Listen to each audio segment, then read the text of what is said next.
હવે છોલા હોય કે ચોળા, સફેદ ચણા હોય કે કાળા ચણા, બધું મજેદાર બનશે। રાજ્ય સરકાર ખેડૂતો માટે સૌથી મોટા રાહત પેકેજની ટૂંક સમયમાં જાહેરાત કરી શકે છે। ત્યારે તાપી જિલ્લાના ખેડૂતો રાહત પેકેજને લઈને આશાવાદી જોવા મળ્યા। તાપી જિલ્લામાં ખેડૂતોને મોટા પાયે ડાંગરના પાકમાં નુકસાન સહન કરવાનો વારો આવ્યો છે। તો ખેડૂતોની માંગ છે કે સરકાર વહેલી તકે રાહત પેકેજ જાહેર કરે અને આર્થિક સહાય દ્વારા તેઓને પગભર થવામાં મદદ કરે। આવો જાણીએ કે શું કહી રહ્યા છે તાપીના ખેડૂતો।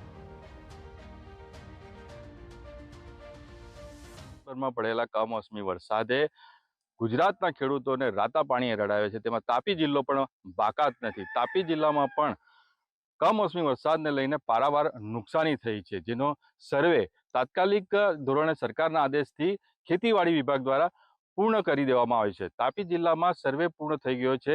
સરકાર દ્વારા હવે રાહત પેકેજને લઈને શું ખેડૂતોને અપેક્ષા છે તે જાણવા માટે અમે વ્યારા તાલુકાના ચીખલદા ગામે આવી પહોંચ્યા છે। જે ખાસ કરીને જે કમોસમી વરસાદ પડ્યો છે જેને લઈને આ વિસ્તારમાં કઈ રીતનું નુકસાન જોવા મળ્યું હતું અને સર્વેની કામગીરી કયા પ્રકારની થઈ હતી? ખાસ તો જ્યારે વરસાદે માવઠું આવ્યું ત્યારે પહેલેથી સરપંચશ્રી દ્વારા અમને જાણ કરવામાં આવી હતી કે આપણે જે ખેતરમાં નુકસાન થશે એમનો તમે ફોટો પાડીને તૈયાર રાખજો, ને જ્યાં ખેતરમાં પાણી ભરાય છે એમના માટે સરપંચશ્રીને જાણ થતાં એ પોતે પણ દોડીને ખેતરોમાં જઈને ખેડૂતોનું નુકસાન જોઈ એમના ફોટા પાડ્યા હતા। પછી સરકારશ્રી દ્વારા સર્વે કરવામાં આવ્યો ત્યારે ગ્રામ સેવક દ્વારા સૌને જાણ કરવામાં આવી, સરપંચ દ્વારા પણ સૌ ગામને જાણ કરવામાં આવી। અમે સમગ્ર લગભગ ચીખલદા ગામની અંદર અહીંયા 8 ફળિયા છે, દરેક ફળિયામાં અમે જાણ કરી કે ખેડૂતોને જે નુકસાન થાય તમને જાણ કરશો, જે તમારા ખેતર પર આવીને એમના મોબાઈલ પર ફોટા પાડીને સર્વે કરીને તમામ ખેડૂતોને અમે જણાવ્યું છે। અને ખેડૂતોએ જાણ કરી ત્યારે ગમે ત્યારે લગભગ આખો દિવસ અંધારું પડે ત્યાં સુધી સરપંચશ્રી પોતાના પગ પર દોડીને સૌ ખેડૂતોને લાભ મળે એ રીતે સંપૂર્ણ કાર્ય કરી છે। નુકસાન તો ખાસ કરીને 80% લોકો ડાંગર કરે છે, એટલે ડાંગરમાં જ વધારે નુકસાન છે।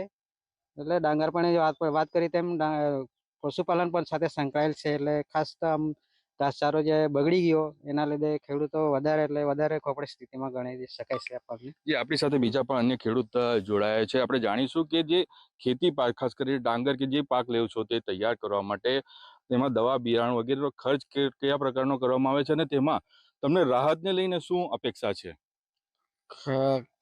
ખાતર ને હમણાં ખેડામાં ને ભાવ વધી ગયેલો છે, તો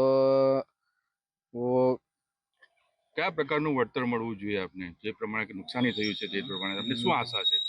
સરકાર પાસે એ જ આશા છે કે અમે એ જે ખેતર જેના જેટલો ભાગમાં ગયેલું છે એ રીતે સરકાર રાહત આપે। સરકાર પાસે એ જ આશા છે અમારી। આ મહિનાની અંદર મળી જાય તો સારું, કેમ કે જો અત્યારે મળી જાય તો બીજો પાક લઈ શકે અને પોતાના પગ પર ઊભા રહી શકે ખેડૂતો। જી, આ હતા ચીખલદા ગામના ખેડૂતો। આ ખેડૂતોની માંગ છે કે જલ્દીથી રાહત પેકેજ આપવામાં આવે અને સરકારી ધારાધોરણની ઉપર જઈને વિશેષ રાહત પેકેજ આપવામાં આવે, જેથી ફરી આ ખેડૂતો બેઠા થઈ શકે। Nirav Kansara, TV9 Tapi. MDH kitchen king masala રસોડામાં હોય તો આપણે કંઈ પણ બનાવી શકીએ છીએ। રીંગણાનો ઓળો, બટેટા ફુલાવર, ભીંડી મસાલા અને બીજું ઘણું બધું। MDH